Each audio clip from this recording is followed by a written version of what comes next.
To go to Jessica's sort of second point, there is the argument that if you seriously constrain your interactions with the press, that when you grant the few that you do, they're going to be even more hostile and even more in the weeds on the negative stuff because you haven't been available, which is different than the old, you talk about President Clinton, that's different than some of the old strategy of, you know, Lanny Davis, who advised him, said, scandal, get it out, do the interview, do the second interview, leave it so there's no more questions to answer. Yeah. I mean, when you have, she's making herself so limited availability, and, you know, when she first started off, she was barely answering any questions, you know, when she sort of was doing her, you know, she said, I'm talking to regular voters, but was barely answering any questions that were shouted at her by the press.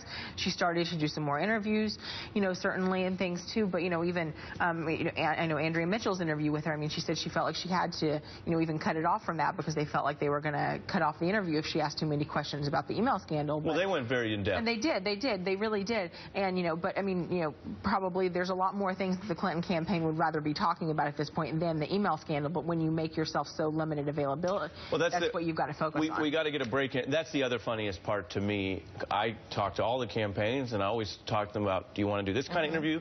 In my beat, do you want to talk about the law? Do you want to talk about who you'd want on the Supreme Court? And it's always interesting that there's certain campaigns that don't even want to do a substantive interview.